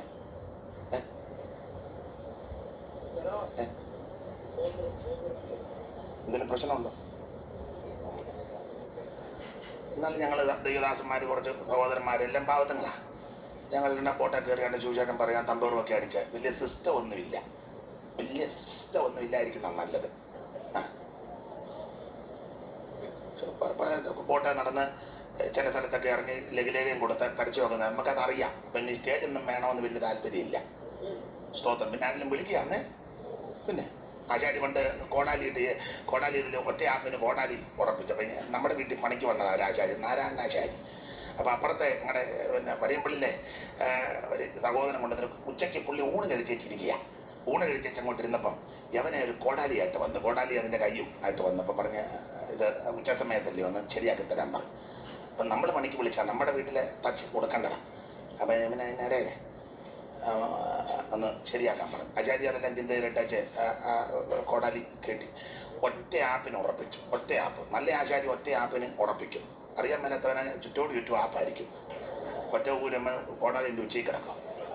അപ്പോൾ ഒറ്റ ആപ്പിന് ആചാര്യ ഉറപ്പിച്ച് ഇന്നെന്ന് പറഞ്ഞോണ്ടേ. അപ്പം അങ്ങോട്ട് കൊടുക്കുമ്പോൾ ഇവൻ 10 രൂപയെങ്കിലും കൊടുക്കണ്ടായോ? ആട്ടെ, നമ്മുടെ കാച്ചിൽ അവന് പണി നടത്തുക. ആചാര്യ നാരായണാചാര്യം എടുക്കണേ. പുള്ളി പറഞ്ഞ കോടാലി ചേരാൻ പറഞ്ഞ് കൊട്ടുവെടുത്ത് ഇപ്പുറം ഒരു അടി. പുള്ളി പറഞ്ഞ ആപ്പ് കയറ്റിയതുപോലെ ഊരാനും എനിക്കറിയാമെന്ന് പറഞ്ഞു. ആപ്പ് അടിച്ച് കയറ്റിയതുപോലെ. എടാ, സ്റ്റേജ് ഇല്ലെങ്കിലും പോയി പ്രസംഗിക്കാൻ അറിയാം. സ്തോത്രം. ആരും വിളിച്ചില്ലെങ്കിലും മുക്കവരകളിൽ നിന്ന് വലിയ പ്രസംഗമൊന്നുമല്ല, യേശു രക്ഷിക്കുമെന്ന് വിളിച്ചു പറയും. പിന്നെ സമയം കിട്ടിയാൽ വീട്ടിൽ പോയിരുന്ന് പ്രാർത്ഥിക്കും. സ്തോത്രം. പിന്നെ ലഭിക്കുന്ന അവസരമൊക്കെ കാര്യമൊക്കെ കൃത്യം പറഞ്ഞേച്ചേ പോകുള്ളൂ. സ്തോത്രം. അങ്ങനെയൊക്കെയായി പോകുന്നത്. കർത്താവിൻ്റെ മകത്ത് എല്ലാവരും വിളിക്കണമെന്ന് വിളിക്കോന്ന് പറഞ്ഞ് നടക്കുകയാണോ? വിളിക്കാന്നേ പോവും. ഇല്ലേ വേണ്ട. പൗലോസ് പറഞ്ഞൊരു പദമുണ്ട്, താഴ്ചയിലിരിക്കാനും സമൃദ്ധിയിലിരിക്കാനും എനിക്കറിയാം, തൃപ്തരായിട്ടിരിക്കാനും വിശന്നിരിക്കാനും എനിക്കറിയാം. അടുത്ത പദമുണ്ട്, ഞാൻ എല്ലാം ശീലിച്ചിരിക്കുക. പ്രസംഗിക്കാൻ വിളിച്ചാൽ പ്രസംഗിക്കും, പാടുകാന്നെ പാടും, സ്തോത്രം പറയാനാന്ന് സ്തോത്രം പറയും. പിന്നെ ഈയിടെ ഞങ്ങളുടെ ഒരു കൊച്ചമ്മ മരിച്ചു. TPM-ലാ കൊച്ചമ്മ മരിച്ചു. അപ്പം ഞാനും അവിടെ ചെന്ന് രാത്രി ഡെഡ് ബോഡി വെച്ചിരിക്കുക. അപ്പം ഞാൻ ചെന്നോടത്തെ വിശ്വാസികളെല്ലാം നമുക്ക് വേണ്ടപ്പെട്ടവരാ. ചെന്നിരുന്നു. ഈ പരുവത്തിനാണ് ഞാനും അങ്ങോട്ട് പോയത്. അപ്പം എന്നെ ഇങ്ങനെ നോക്കുന്നതൊക്കെ കണ്ട് ഞാനും ചെന്നിരുന്നു. അപ്പം അവിടെ നമുക്ക് ഈ മസിലി പിടുത്തമൊന്നുമില്ല. കൂടെ അങ്ങ് കൂടുക. ദൈവമക്കളല്ലയോ. എൻ്റെ ഉള്ളിൽ തന്നിരിക്കുന്ന കാഴ്ചപ്പാട് രക്ഷിക്കപ്പെട്ടതെല്ലാം ദൈവകുഞ്ഞുങ്ങളാണ്. അതിന് വേറെ കൃത്യമൊന്നുമില്ല. ഞാനും അവിടെ ചെന്നിരുന്ന് നടന്നപ്പോൾ 5-6 സഹോദരന്മാരെല്ലാം ഇന്ന് പാട്ട് പാടുക. അപ്പോൾ പാട്ട് പാടിയപ്പോൾ ഞാനും അവരുടെ കൂടെ പാടി. അല്പം കഴിഞ്ഞപ്പോൾ ഞാൻ പറഞ്ഞ പാട്ട് ദിവസം ഇങ്ങോട്ട് തരാൻ പറഞ്ഞു. അപ്പം വേറൊരു അച്ഛൻ പറഞ്ഞ് കൊടുത്തോ, നമ്മുടെ പാട്ടാ, പുള്ളിക്കൊന്നും അറിയത്തില്ലെന്ന് പറഞ്ഞു. അത് ഞാൻ കേട്ട്. നമ്മുടെ പാട്ടാ കൊടുത്തേക്കാൻ. പ്രത്യേക പാട്ട് പുസ്തകമുണ്ട്. ഞാൻ അന്നേരം ചുട്ടുകുത്തി ഇന്ന് ഇതിൽ നിന്ന് മാത്രമേ പാടുകയുള്ളൂ. അന്ന് രാത്രി അതിൽ നിന്ന് മാത്രമാണ് പാടിയത്. ഞാൻ പാടിയ പാട്ട് പോലും അവർക്ക് അറിയാൻ മേലായിരുന്നു. അത് വേറെ കേസ്. പിന്നെ ഞാനൊരു പാട്ട് പാടി, ഇവനെ ഇവനെ ഇവനെ ഇവനെ ക്രിസ്ത ചുര ജഗനി ബന്ധാനെ പാടാൻ പറഞ്ഞിട്ട് തപ്പുക കിടന്നു. അതിൽ പറുതിയിൽ നാഥൻ വാക്ക് ചൊന്ന നരികിൻ സന്തതി ബന്ധാനെ ഇവനെ ഇവനെ ഇവനെ ഇവനെ ക്രിസ്ത ചുര ജഗനി ബന്ധാനെ നികുപിനിവനെ എന്നലറി ശത്രുഗണ ക്രൂശിപ്പാൻ കൊടുത്തു. ദിവ്യക്കാരൻ്റെ പാട്ടാണ്. ഞാൻ പറഞ്ഞ അപ്പനോട് പറഞ്ഞ പാടല്ല, അറിയത്തില്ല. പിന്നെ വേറെ പാട്ട് ഞാൻ പാടി, അതും അപ്പൻ അറിയാൻ മേല. നമുക്ക് എല്ലാം അറിയാന്നുള്ള ധാരണ തെറ്റാ. നമുക്കെല്ലാം അറിയത്തില്ല. എല്ലാം തന്നെ നമുക്കൊന്നും അറിയാൻ മേല. ഈ മസിൽ പിടിച്ചോണ്ട് ഇരിപ്പും നോട്ടം കൊണ്ട് ഇപ്പൊ ഇയാൾ കാരണം തൊന്നിച്ചാ പോവണം. എനിക്ക് നിങ്ങൾക്ക് ഒന്നും അറിയാൻ മേല. ഞാൻ ഒരു പാട്ടുകൂടെ പാടി അന്നേരം കൈകൊണ്ട് കാണിച്ച് പാടാൻ പറഞ്ഞപ്പോൾ ആ ഒരു പത്രമായിട്ടാണ് അത് എൻ്റെ കയ്യിൽ പായിപ്പോയി. ഞാൻ പിന്നെ കൊടുത്തില്ല. യോഗ അല്ല പ്രാർത്ഥന ഞാൻ തീർന്നു കഴിഞ്ഞപ്പോഴാണ് കൊടുത്തത്. ഒരു പാട്ടോടെ ഞാൻ പഠിച്ചു. സൂര്യനെ കണ്ണിഞ്ഞവൾ പാദത്തിങ്കി ചന്ദ്രനും 12 താരകം പോലുള്ളൊരു മുടി. ഒരു ചെറിയ പെശകുള്ള പാട്ടാ, എന്നാലും സ്തോത്രം പാടി. അതും അറിയാൻ മേല, അതങ്ങനെയൊക്കെയാണെന്ന് പറഞ്ഞു. അത് ഞങ്ങളെല്ലാം കൊണ്ടിരുന്ന് പാടി, ഞാനും പാടി, അവരും പാടി. 1-2 സിസ്റ്റർമാരുണ്ടായിരുന്നു, നല്ല സഹോദരിമാര്, അവരുമൊക്കെ ചേർന്ന് പാടി. വെളുപ്പിന് ഒരു 4 മണിയായപ്പം വലിയ അമ്മ കൊച്ചു സഹോദരിയോട് പറഞ്ഞു, സ്തോത്ര പ്രാർത്ഥനയ്ക്ക് സമയമായി, പുള്ളിക്ക് അറിയത്തില്ലെന്ന്, അമ്മക്ക് അറിയത്തില്ലെന്ന്. അത് ഞാൻ കേട്ടു. പ്രാർത്ഥന ആ പാട്ടം കൊണ്ട് തീർന്നപ്പോൾ ഞാൻ പറഞ്ഞു, കൊച്ചമ്മ നമുക്ക് സ്വോത്ര പ്രാർത്ഥന നടത്താമെന്ന് പറഞ്ഞു. അത് നടത്താമെന്ന് പറഞ്ഞു. ഞാനിവിടെ താഴോട്ട് ഡെഡ് ബോഡി ഇരിക്കുക. ഞങ്ങൾ വെളുപ്പിനെ 4 ആ കാര്യത്തിൽ ഞാൻ അവരെ ബഹുമാനിക്കുക, അവരെ ഞാൻ ബഹുമാനിക്കുന്ന ആ കാര്യത്തിൽ. സ്വോത്ര പ്രാർത്ഥന അയ്യോ 4 മുതൽ പിടിപിടിച്ചിട്ട് 5:45 വരെ ഓരോ പേരും പറഞ്ഞാ സ്വോത്രം ചെയ്യുന്നത്. അവർക്ക് കുടുംബ ലിസ്റ്റല്ല, അവർക്ക് മനപ്പാടമാണ്. കാരണം എന്ന് ഇതല്ലയോ പണി. നമ്മുടെ ചില ബാത്റൂമാണ്ടൊക്കെ എത്ര പേരുണ്ട്, എല്ലാവരും കൂടെ കൂടുകയാണെങ്കിൽ സ്വോത്രാഴ്ച മേടിക്കാനില്ലാതെ ഇതിന് എല്ലായിടത്തും എല്ലാവരും പ്രാർത്ഥിക്കുന്നില്ലെന്ന്. എത്ര എത്ര കുടുംബം ഉണ്ടെന്ന് ചോദിച്ചാൽ തപ്പലാഭം മിക്കതിന്. അതിന്റെ അന്നേരം ഓർത്തോടെ എല്ലാ കുടുംബത്തെയും ഓർത്ത് പ്രാർത്ഥിക്കുന്നവരല്ല. അതിന് ഞാൻ കണ്ടിരിക്കുന്ന ഒരു മാതൃക ചെങ്ങന്നൂർ നമ്മുടെ കോശി പാസ്റ്റർ. അയ്യോ, സഭയിലെ സകല കുടുംബവും സകല പേരും കൃത്യാ പുള്ളിക്ക്. അപ്പൊ അന്ന് വെളുപ്പിനെ അവർ സ്വോത്ര പ്രാർത്ഥന നടത്തി. ആദ്യം അവരുടെ ലോക്കൽ സഭയിലുള്ള വിശ്വാസികളുടെ എല്ലാം കുടുംബ പേര് പറഞ്ഞ് സ്വോത്രം ചെയ്തു. ഞാനും ചെയ്തു. ഞാനിവിടെ നിന്ന് സ്വോത്രം ചെയ്യുക, അവരും സ്തോത്രം ചെയ്ത് ഞാനും സ്തോത്രം ചെയ്തു. പിന്നെ ഞാൻ ചെറിയ വ്യത്യാസമുണ്ട്. ഞാൻ സ്തോത്രം സ്തോത്രം സ്തോത്രം അങ്ങനെ കുറച്ചുകൂടെ സ്ഫുടമായിട്ട് ഞാനങ്ങ് പറഞ്ഞു. അവരത്രയും സ്ഫുടമായിട്ട് പറഞ്ഞതായിട്ട് എനിക്ക് തോന്നുന്നില്ല. എന്നാലും സ്തോത്ര പ്രാർത്ഥനയാണ്, നന്നായിട്ട് സ്തോത്രം ചെയ്യും അവര്. ഞാനും ചെയ്തു. ഓരോ കുടുംബങ്ങൾ. അത് കഴിഞ്ഞപ്പോൾ ആ സെന്ററിൽപ്പെട്ട ലോക്കൽ സഭകളെ ശുശ്രൂഷകന്മാര്, അത് കഴിഞ്ഞപ്പോൾ ഓരോരോ സെന്റർ, കൊട്ടാരക്കര, കോട്ടയം, റാന്നി, പത്തനംതിട്ട സെന്റർ കഴിഞ്ഞപ്പോൾ അയൽ സ്ഥലത്തോട്ട് കയറി. തെങ്കാശി, തൂത്തുക്കുടി, മദ്രാസ്, അവിടെ സെന്റർ ഒക്കെ ഇങ്ങനെ അങ്ങോട്ട് പോയി. ഇന്ത്യ മൊത്തം നടന്ന കാര്യമാണ്. ഇന്ത്യ കഴിഞ്ഞപ്പോൾ നേരെ അടുത്ത രാജ്യത്തിലോട്ട് കയറുക. അങ്ങനെ മുഴുവൻ എണ്ണത്തിന് സ്തോത്രം ചെയ്തു. ഞാനും സ്തോത്രം ചെയ്തു. അല്ലേലും ഞാൻ രാവിലെ സ്തോത്ര പ്രാർത്ഥന നടത്തുന്ന ആളാണ്. അത് കൊച്ചമ്മയ്ക്ക് അറിയാൻ മേലായിരുന്നു. Price the Lord. ആ കാര്യത്തിൽ ഞാൻ അവരെ ബഹുമാനിക്കുക, സ്തോത്രം ചെയ്യണം, അവരെ അനുഗ്രഹമാണ്. അപ്പൊ ഞാൻ പറഞ്ഞു വന്ന സാരം, നമുക്ക് ചില ധാരണയുണ്ട് നമ്മളെല്ലാം തികഞ്ഞു, നമ്മളെക്കാൾ മിടുക്കരാരുമില്ല. അതൊക്കെ അബദ്ധ ചിന്തകളാണ്. അവൻ നമ്മളൊന്നും ആയിട്ടില്ല. സ്തോത്രം സ്തോത്രം സ്തോത്രം എല്ലാം നമ്മൾ ശീലിച്ചെടുക്കണം. കർത്താവിന് മഹത്വം. അതുകൊണ്ട് അവസരം കിട്ടുകയാണെങ്കിൽ യേശുവിനെ പറ്റി പറയും. അവസരം കിട്ടിയില്ലെങ്കിൽ, ഇതുപോലെ സ്റ്റേജ് കിട്ടിയില്ലെങ്കിൽ കവരെ പോയി പ്രസംഗിക്കും, അല്ലെ അടുത്ത വീട്ടിൽ കയറി. പിന്നെ എനിക്ക് ഞങ്ങളുടെ നാട്ടിൽ എല്ലാ വീട്ടിലും കയറാം. അതങ്ങനെ ഉണ്ട്. ഞങ്ങളുടെ നാട്ടിലെ സകല വീട്ടിലും എനിക്ക് കയറാം. അങ്ങനെ ഉണ്ട്. ചിലക്ക് സ്വന്തം നാട്ടിൽ വലിയ സാക്ഷ്യമൊന്നും. ഞാൻ ബറോഡയിൽ താൻ എവിടെയും പോകും, സ്വന്തം നാട്ടിൽ തന്നെ. ഞാൻ ഹോസ്റ്റലിലായിരുന്നപ്പോൾ അതിന്റെ നാട്ടിലാകാഞ്ഞേ. ചില സ്വന്തം നാട്ടിൽ വലിയ സാക്ഷ്യവും പ്രവർത്തനവും ഒന്നുമില്ല, അങ്ങ് ദൂരെ പോയി. അത് പിന്നെ നമുക്ക് വാക്യം കിടപ്പുണ്ട്, ഒരു പ്രവാചകനും. അതുകൊണ്ട് നമ്മൾ രക്ഷപ്പെടുക. കർത്താവിന് മഹത്വം. ആദ്യം നമ്മുടെ ദേശത്തില്ലയോ, വീടുകൾ കയറി സുവിശേഷം പറയും. സ്തോത്രം. മുക്കവലിൽ നിന്ന് യേശുവിനെ വലിയ പ്രസംഗമൊന്നുമല്ല. യേശു പാപം മോചിക്കും, രോഗിയെ ദൗത്യമാക്കും, സമാധാനം തരും. ഇത് പറഞ്ഞാൽ മതി, കർത്താവ് സ്വർഗത്തിൽ പ്രതിഫലം ഉണ്ടാകാം. ഇനി ആരും കേൾക്കാനില്ലെങ്കിൽ 2 ട്രാക്ട് കൊടുത്താലും സ്വർഗത്തിൽ. അതൊക്കെ സുവിശേഷവേലയുടെ ഭാഗമാണ്. പ്രസംഗിക്കുന്ന മാത്രമല്ല സുവിശേഷമല്ല. ഈ പ്രസംഗത്തെക്കാളും വലിയ പ്രവർത്തി ചെയ്യുന്ന അമ്മമാർ ഇതിനകത്ത് പ്രാർത്ഥിക്കുന്നവര്, ഞങ്ങൾക്ക് വേണ്ടിയൊക്കെ മണിക്കൂറുകൾ പോരാടി പ്രാർത്ഥിക്കുന്നത്, ഇതിൽ ശ്രേഷ്ഠമാണ് അത്. സ്തോത്രം. അങ്ങനെയെങ്കിൽ ഇതെല്ലാം സുവിശേഷവേലയുടെ ഭാഗം. ആരും നിരാശപ്പെടരുത്. കർത്താവിന്റെ മഹത്വം. ആട്ടെ, അപ്പോൾ ഈ ആസിയിൽ വചനം പ്രസംഗിക്കരുതെന്ന് പരിശുദ്ധാത്മാവ് വിലക്കിയപ്പോൾ ത്രോവാസി വന്നു. അവിടെ വെച്ച് മക്കതോന്യക്കാരൻ പുരുഷൻ നിലവിളിക്കുന്ന ഒരു ദർശന പൗലോസ് കണ്ടു. അങ്ങനെ മക്കതോന്യയുടെ ഒരു ഭാഗം അങ്ങനെ ഫിലിപ്പിയ പട്ടണത്തിൽ വന്നു. പുൽപ്പറ്റ് നോക്കി കിട്ടിയില്ല, പുഴവക്കത്ത് നിന്ന് പ്രസംഗിച്ചു. ആ പ്രസംഗത്തിൽ ലുദിയായുടെ ഹൃദയം കർത്താവ് അങ്ങ് തുറന്നു. ദൈവം അവിടെ ഹൃദയം തുറന്നപ്പോൾ അവൾ വീട് തുറന്നു. വീട് തുറന്നു ദൈവദാസന്മാരോട് പറഞ്ഞു, ഞാൻ വിശ്വസ്തയാണെന്ന് ബോധ്യപ്പെട്ടാൽ എൻ്റെ വീട്ടിൽ പാർക്കാൻ പറഞ്ഞു. ഞാൻ പിന്നെ പെന്തിക്കോസുകാരുടെ ഒരു കാര്യം പറയാം. വലിയ വലിയ പെന്തിക്കോസുകാരുണ്ട്. 2 നില 3 നിലയൊക്കെ പണിത് അമേരിക്കയിലും ഗൾഫിലും ലണ്ടനിലും കാനഡയിലും ഒക്കെ പാർക്കുന്നത് നല്ലതാണ്. അതിനുള്ളവരുടെ വീടുകൾ പലതും ഇങ്ങനെ പൂട്ടിയിട്ടിട്ടുണ്ട്. ഞാൻ ദൈവസ്നേഹത്തിന്റെ കാര്യം പറയാം. വാടക കൊടുക്കാൻ നിർവാഹമില്ലാതെ, വീടില്ലാതെ പാരപ്പെടുന്ന ദൈവദാസന്മാരും ദൈവകുഞ്ഞുങ്ങളുണ്ട്. അവർക്ക് നിന്റെ വീട് തുറന്നു കൊടുക്കണം. എല്ലാ മുറിയും തുറക്കണ്ട, 2 മുറിയെങ്കിലും അതൊക്കെ കൊടുത്ത് ബാക്കി നമ്മുടെ സാധനം ഇട്ടേച്ച് ആ വീടൊക്കെ തുറന്നു കൊടുക്കണം. എല്ലാവരെയും നമുക്ക് വിശ്വസിക്കാൻ ഒക്കത്തില്ല, അത് ശരി. എന്നിരുന്നാലും എല്ലാവരും ഒന്നും പ്രശ്നക്കാരല്ല. ഒരു ദൈവദാസനോ ഒരു ദൈവവൈദ്യനോ നിന്റെ വീട് തുറന്നവർ അതിനകത്ത് പാർത്താൽ നിനക്കും നിന്റെ സന്തതിക്കും ഗുണമാണ്. പിന്നെ വിശ്വാസമില്ലെങ്കിൽ 11 മാസം കുടുംബക്കാരാർ ഒന്നുകൂടെ അത് കൊള്ളിച്ചെഴുതിക്കോ, കുഴപ്പമൊന്നുമില്ല. സ്തോത്രം. നീ ഇതെല്ലാം ആമത്താടിട്ട് പൂട്ടിയ ചവിടിരിക്കുക ഈ വാടിക്കുന്നന്നെ എന്നാ ഇല്ല അനക്കമൊന്നുമില്ലാത്ത വിദേശത്തിരിക്കുന്നവരോടും കൂടെ ആയി പറഞ്ഞത് കേൾക്കുന്നുണ്ടല്ലോ. ഇന്ന് രാത്രി നീ അവിടെ ഇരുന്ന് തീരുമാനം എടുത്തോണം. എനിക്ക് തരണ്ട, അത് വേറെ വിഷയം. സ്തോത്രം. ഞരങ്ങുന്ന അനേക ദൈവദാസന്മാരും ദൈവകുഞ്ഞുങ്ങളുണ്ട്.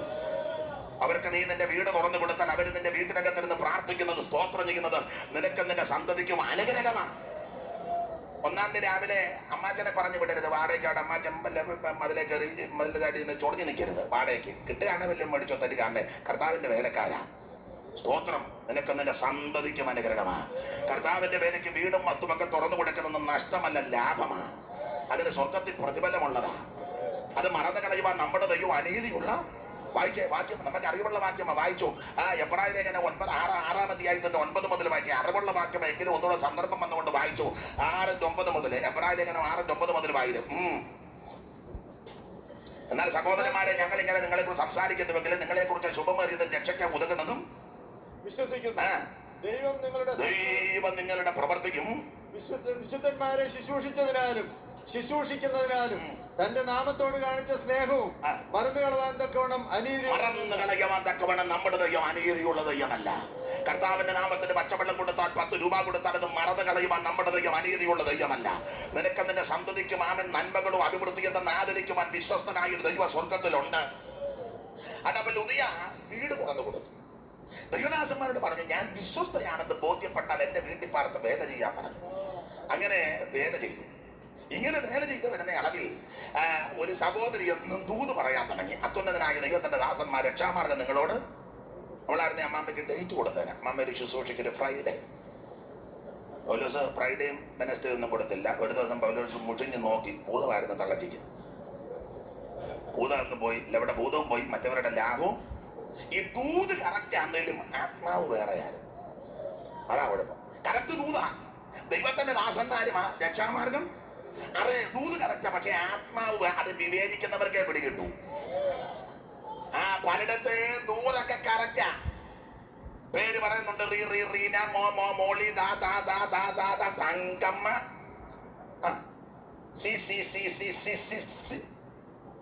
സീന. എന്നാ ചൈനയിൽ പോയി 2 പേര് പറയടാ. നീ മുട്ടിട്ട് പറയ്ക്കും. അതുങ്ങളുടെ പേര് വല്ലതും വായിക്കൊള്ളുന്നാന്നോ? മുസ്ലിം സഹോദരന്മാരുണ്ട്, നല്ല സഹോദരന്മാർ. അവരുടെ പേര് പറ. നല്ല പേരുണ്ട്. പണ്ട് സ്കൂളിൽ പഠിച്ചത് അലിഗസൻ കുഞ്ഞ് പോക്കുമോസ മരക്കായർ നൂഹക്കണ്ണ്. ഒരാളുടെ പേരാ നമ്മൾ പണ്ട് പഠിച്ച ധർമ്മരാജ പഠിച്ചേ. അലിഗസൻ കുഞ്ഞ് പോക്കുമൂസ മരക്കായർ നൂഹക്കണ്ണ് ഒരാളുടെ പേരാ. പുളിക്കും പറയണമെങ്കിൽ പാവം പിടിച്ച മോളിയും ലില്ലിയും തക്കമെന്നൊക്കെ പെട്ടെന്ന് പറയും. ദൂത് കറക്റ്റാ. കറക്റ്റ് ദൂതാ പറയുന്നത്. ആ ചുമല ചുരിദാറിട്ട സിസ്റ്റർ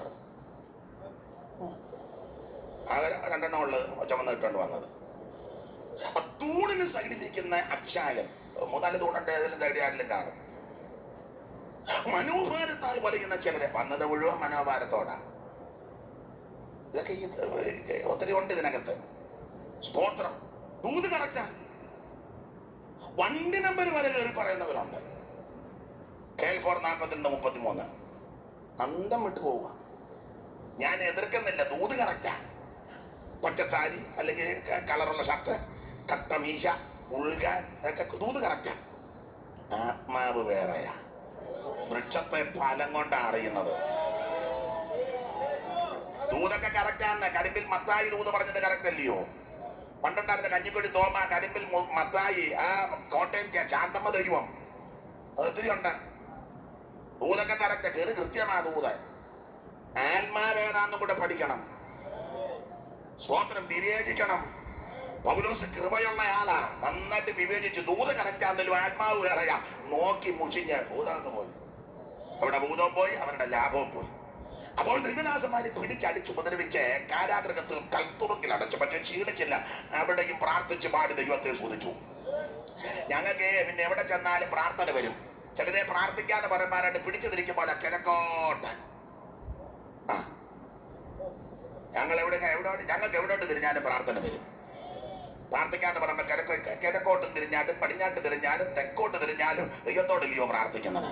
കിഴക്കോട്ടുള്ള പ്രാർത്ഥന കേട്ടോ അച്ഛാ, കിഴക്കോട്ടുള്ള പ്രാർത്ഥന സൂര്യാരാധനയാ. അതിനെ നിങ്ങൾക്ക് അറിയാമല്ലോ. പിടിച്ചു തിരിക്കരുതേ. കിഴക്കോട്ട് മറ്റേ പുള്ളി കയറി അടിക്കുന്നെ സൂര്യൻ. സൂര്യന്റെ കെടുതി ഉണ്ടാകും. അതല്ലേ തിരുവചനത്തിൽ പകൽ സൂര്യനെങ്കിലും. അപ്പൊ അതിന്റെ ഒരു ബാധയുണ്ട്. സ്തോത്രം. ദൈവ കുഞ്ഞുങ്ങൾക്ക് അതൊന്നും കേൾക്കത്തില്ല. അപ്പൊ കിഴക്കോട്ടുള്ള ആരാധന സൂര്യാരാധനയാണ്. ദൈവമൊക്കെ കിഴക്കിൽ നിന്നും പടിഞ്ഞാറിൽ നിന്നും തെക്കിൽ നിന്നും ഒന്നുമല്ല ഉയർച്ച വരുന്നത്. Price the Lord. നമുക്ക് ഏത് സ്ഥലത്തോട് നിന്നാലും പ്രാർത്ഥന വരും. കാരണം കർത്താവ് നമ്മുടെ നടുവിലാണ്. അവന്റെ ജനനം മുതലേ എല്ലാം നടുവിലല്ലയോ? ആ 12ാമത്തെ വയസ്സിൽ ശാസ്ത്രിമാരുടെയും പരീക്ഷന്മാരുടെയും നടുവിൽ. സ്തോത്രം, സ്തോത്രം. ആകാശത്തിന്റെ ഭൂമിക്ക് നടുവിൽ, ആ ശിഷ്യന്മാരുടെ നടുവിൽ 2 3 പറയുന്ന നാമത്തിൽ എവിടെ കൂടിയാണ് അവരുടെ നടുവിൽ. വന്നത് മുഴുവൻ നടുവില. ആവർത്തനത്തിൽ പുറപ്പാട് വാക്യമുണ്ട്, ഞാൻ അവരുടെ നടുവിൽ വസിക്കുവാൻ അവർക്ക് ഒരു വിശുദ്ധ മന്ദിരം പണിയണം. 7 നക്ഷത്രങ്ങളിൽ 7 നിലവിളക്ക്, 7 നിലവിളക്കിന് നടുവിൽ. അവൻ നമ്മുടെ നടുവിൽ വരുന്നവനാ. ഇന്ന് രാത്രി അവൻ നമ്മുടെ നടുവിലുണ്ട്. മാടത്ത് പൊൻകച്ച് കെട്ടിയവനാ, ചുട്ടുപിടിപ്പിച്ച വെള്ളോട്ടിന് സദൃശമുള്ള പ്രാണമുള്ളവനാ, 7 നക്ഷത്രം വലങ്കിൽ പിടിച്ചവനായി ഇന്ന് രാത്രി നസറായ നമ്മുടെ നടുവിലുണ്ട്. സ്തോത്രം. അപ്പൊ ശ്രദ്ധിക്കുക, അർദ്ധരാത്രിയിൽ പ്രാർത്ഥിച്ച് പാടി ദൈവത്തെ സ്തുതിച്ചു. എന്തിനേറെ അന്ന് രാത്രി കാരാഗൃഹ പ്രമാണി അങ്ങ് രക്ഷിക്കപ്പെട്ടു. പ്രശ്നം വഷളായതുകൊണ്ട് ദൈവദാസന്മാരെ അന്ന് രാത്രി പ്രശ്നങ്ങൾ രൂക്ഷമായതുകൊണ്ട് അവരെ പറഞ്ഞ് അങ്ങ് തെസലോനിക്കയിലേക്ക് വിട്ടു. അങ്ങനെ പൗലോസും ശിഷ്യന്മാരെ തെസലോനിലെത്തി. ഏതാണ്ട് 3 ശബത്തിൽ തെസലോനിക്കയിൽ ശുശ്രൂഷിച്ചു. അപ്പോൾ അവിടെ ഒരു സഭയുണ്ടായി. വായിച്ച 17ാം അധ്യായത്തിന്റെ 1 2 അപ്പോസ്തല പ്രവൃത്തി വായിച്ചു. അവർ അംഫിപോലിസിലും അപ്പൊലോനിയയിലും കൂടി കടന്ന് തെസലോനിക്കയിലെത്തി. അവിടെ യഹൂദന്മാരുടെ ഒരു പള്ളി ഉണ്ടായിരുന്നു. പൗലോസ് പതിവ് പോലെ അവരുടെ അടുക്കൽ ചെന്ന് 3 ശബത്തിൽ തിരുവെഴുത്തുകളെ ആധാരമാക്കി. നമ്മുടെ ആധാരം തിരുവെടുത്ത അപ്പച്ചന്മാര് പറഞ്ഞ സ്തോത്രം. അഭിപ്രായങ്ങൾ നല്ലതാണ്. പക്ഷെ നമ്മുടെ ആധാരം തിരുവെടുത്ത.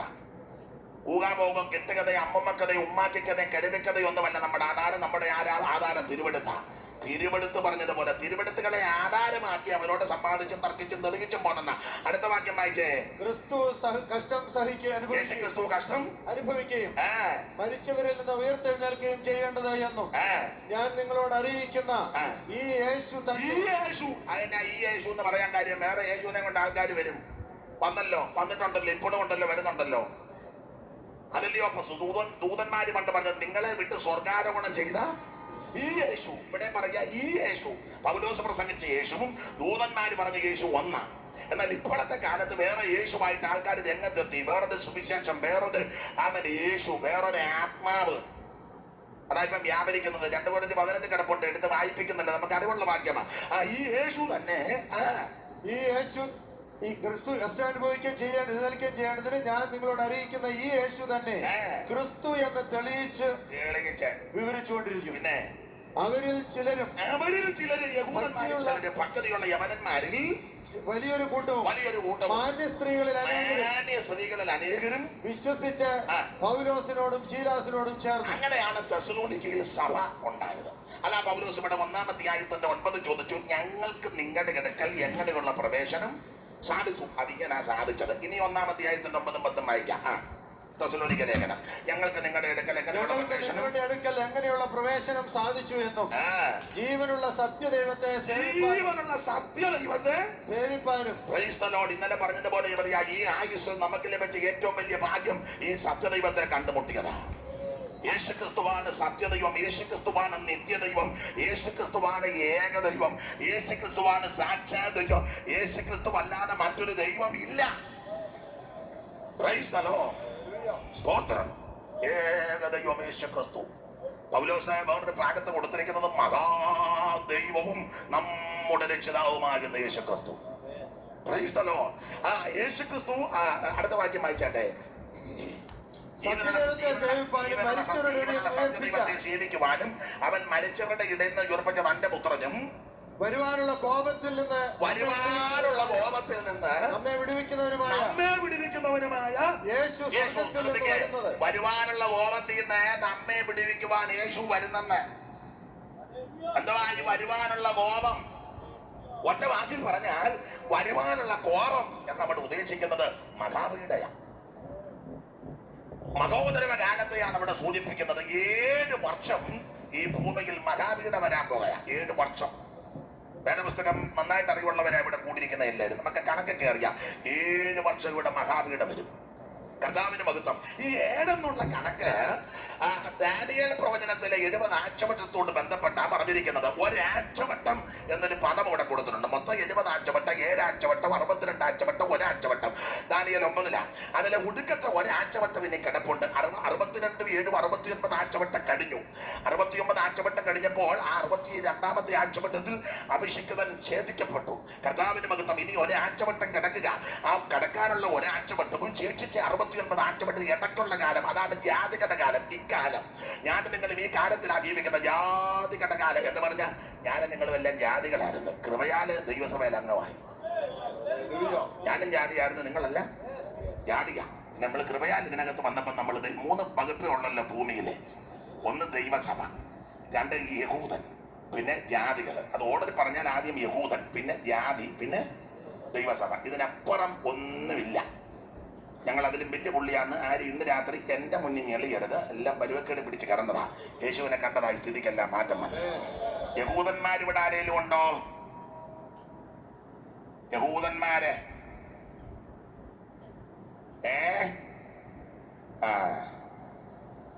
യഹൂദന് വിടില്ല. എന്നാൽ ഇവിടെ വന്നതിൽ സിംഹഭാഗം ആൾക്കാരും ദൈവസഭയിൽ അംഗങ്ങളാണ്. ബാക്കി മുഴുവൻ ജാതിയാണ്. മുഴുവൻ രക്ഷിക്കപ്പെടാത്ത മുഴുവൻ ജാതിയാണ്. അങ്ങനെ ഈ പുസ്തകം പഠിപ്പിക്കുന്നു. അപ്പൊ ചെല്ലി ചോദിക്കും, ഞങ്ങള് സമുദായത്തിലാകെ ജാതിയുടെ കൂട്ടത്തിലാണ് ദൈവം എണ്ണി വെച്ചേക്കുന്നത്. എല്ലാം രക്ഷിക്കപ്പെട്ട് സ്നാനപ്പെട്ട് വേർപെടാത്തതെല്ലാം ജാതിയ വകുപ്പാണ്. മനസ്സിലാകുന്നുണ്ടല്ലോ? കുരിശ് വെച്ചോണ്ടൊന്നും കാര്യമായില്ല. വലിയ പള്ളി പണിതത് കൊണ്ടോ സ്വോത്ര ഞങ്ങൾ പെന്തിക്കോസിലാണെന്നോ അതൊന്നും വിഷയമല്ല. ഞങ്ങൾ ബ്രദറാണ്, പെന്തിക്കോസാണ്, TPM ആണ്, കത്തോലിക്കരാണ്, ഞങ്ങൾ യാക്കോബ, മാർത്തോബ, ഇവാഞ്ചലിക്കൽ. അതൊന്നും ഞാൻ എതിർക്കുന്നില്ല. രക്ഷിക്കപ്പെട്ടില്ലേ നീ ആദിയാണ്. അങ്ങനെ ആ പുസ്തകം പഠിപ്പിക്കുന്നു. സ്തോത്രം. രക്ഷിക്കപ്പെട്ടതെല്ലാം ദൈവസഭയിൽ അംഗങ്ങളാണ്. കർത്താവ് രക്ഷിക്കപ്പെട്ടവരെ ദിനപ്രതി സഭയ്ക്ക് കൊടുത്തിരിക്കുന്ന പേര് എക്ലീശിയ എന്ന. സ്തോത്രം. വിളിക്കപ്പെട്ട പ്രത്യേക ഉദ്ദേശത്തിനായി ദൈവത്താൽ പലയിടത്തുനിന്ന് വിളിക്കപ്പെട്ട വിശുദ്ധന്മാരുടെ കൂട്ടം. അത് സൈമൺ സാറ് പണ്ടൊരു പാട്ട് പാടി. എക്ലീശിയയ്ക്കു പ്രേമ വിഗ്രഹമായവനെ, എക്ലീശിയയ്ക്ക് പ്രേമ വിഗ്രഹമായവനെ, മൽക്ലേശമാകനീക്ക് മോക്യാശിസേനമേ ദേവകുമാര, സർവപാപ വിദൂര ജയിക്ക ദേവകുമാര. ന്യായാസന സ്ഥാനിന്റെ കായ പ്രദർശനത്താൽ, ന്യായാസന സ്ഥാനിന്റെ കായ പ്രദർശനത്താൽ മായാവിമോഹമെല്ലാം നീയാന്നു മണ്ടിടുമേ ദേവകുമാര, സർവപാപ വിദൂര ജയിക്ക ദേവകുമാര. എക്ലേശിയയ്ക്ക് പ്രേമ വിഗ്രഹമായവനെ, എക്ലേശിയയ്ക്ക് പ്രേമ വിഗ്രഹമായവൻ. അവൻ എക്ലേശയുടെ പ്രേമ വിഗ്രഹമാണ് ക്രിസ്തു. എക്ലേശ എന്ന് പറഞ്ഞാൽ ദൈവത്തിന്റെ സഭ. അപ്പോൾ 1 യഹൂദൻ, 2 ജാതി, പിന്നെ അതിൽ നിന്നെല്ലാം രക്ഷിക്കപ്പെട്ടവനാണ് ദൈവസഭ. ഇനി വേദവചനത്തിലൊരു പ്രമാണം കൊണ്ടെന്ന് പറയാം. ചില ആൾക്കാർക്ക് ധാരണയുണ്ട്, ഞങ്ങൾ ഇച്ചിരി ഗ്രേഡ് കൂടിയതാണ്, മറ്റവർ ഇച്ചിരി കുറഞ്ഞതാണ്. ഞങ്ങൾ അവിടുന്ന് കൊടുങ്ങല്ലൂരിൽ നിന്ന് ഇങ്ങോട്ട് പോകുന്ന. അപ്പോൾ കുറേ പുള്ളിക്കാർ ഞങ്ങൾ കൊടുങ്ങല്ലൂർ വരെ വന്നില്ല, കുറവലിങ്ങാണ്ട് മുതലാണ് ഞങ്ങൾ ഇങ്ങോട്ട് പോണത്. അവിടെ അങ്ങനെയൊക്കെ എൻ്റെ ഈ ഊളത്തരവൊക്കെ നിർത്തണം. സ്തോത്രം. വേദപുസ്തകത്തിൻ്റെ ഒരു ഉപദേശം പറയാം. ഭൂതലത്തിലെങ്ങും കുടിയിരിക്കുവാൻ അവൻ ഒരുത്തനിൽ നിന്ന് മനുഷ്യജാതിയെ മുഴുവൻ ഉളവാക്കി. ഒരെണ്ണത്തിൽ നിന്നാ ഈ വന്നിരിക്കുന്ന മുഴുവൻ എണ്ണം ഉണ്ടായത്. പിന്നെ ഇപ്പൊ ഈ പരുവക്കേടൊക്കെ ആയിട്ടിരിക്കുക. ചിലത് വെളുത്തു, ചിലത് കറുത്തു, ചിലത് പരുവക്കേടാണ്, ചിലത് ഇരുനിറം, ചിലത് വിളറിയിരിക്കുന്നു. ഒക്കെ വന്നത് ഭക്ഷണത്തിന്റെയും കാലാവസ്ഥയുടെയും ജോലിയുടെയും കുടുംബ പശ്ചാത്തലത്തിന്റെ ഒക്കെ ആ രീതി കൊണ്ടായി പരുവത്തിലൊക്കെ റോഡ് പണി നടക്കുന്ന ബേബിയുടെ മുഖം പോലെ അന്ന് ഓഫീസിരിക്കുന്ന ഒറാച്ചായന്റെ അല്ല സത്യം പറ പാപ്പച്ചായ, ബേബി റോഡ് പണിക്ക് അണക്കുക മറ്റിലിട്ട്. ഇപ്പൊ പിന്നെ മറ്റേ ഉപകരണം ഉള്ളതുകൊണ്ട് കുഴപ്പമില്ല. പണ്ടൊക്കെ ഇല്ല താറ് ഇങ്ങനെ ഇട്ട് ഷൂ ഒക്കെ ഇട്ടേച്ച് വെയിൽ കൊണ്ട് ഊപ്പാട് വരിക ബേബിയുടെ ആ മുഖം പോലെ അന്നോ ഒപ്പിച്ചിരിക്കുന്ന വലിയ വീട്ടിലെ കൊച്ചമ്മ നട്സാ കഴിക്കുന്നത്. വണ്ടി ആഫീസുള്ള ആളാ. അതുപോലെ അന്നോ തറ തുടയ്ക്കാൻ പോകുന്ന തങ്ക, തങ്കയ്ക്ക് നട്സ് ഇല്ല. ആഞ്ഞിലേക്കൊരു വറുത്തച്ചു കുറെ നാടി വെച്ചുരുട്ടി ആഞ്ഞിലേക്കൊരു തന്നെ തങ്കയുടെ മുഖവും നട്സ് കഴിക്കുന്ന കൊച്ചമ്മയുടെ മുഖം ഒരുപോലെ. സത്യം പറ.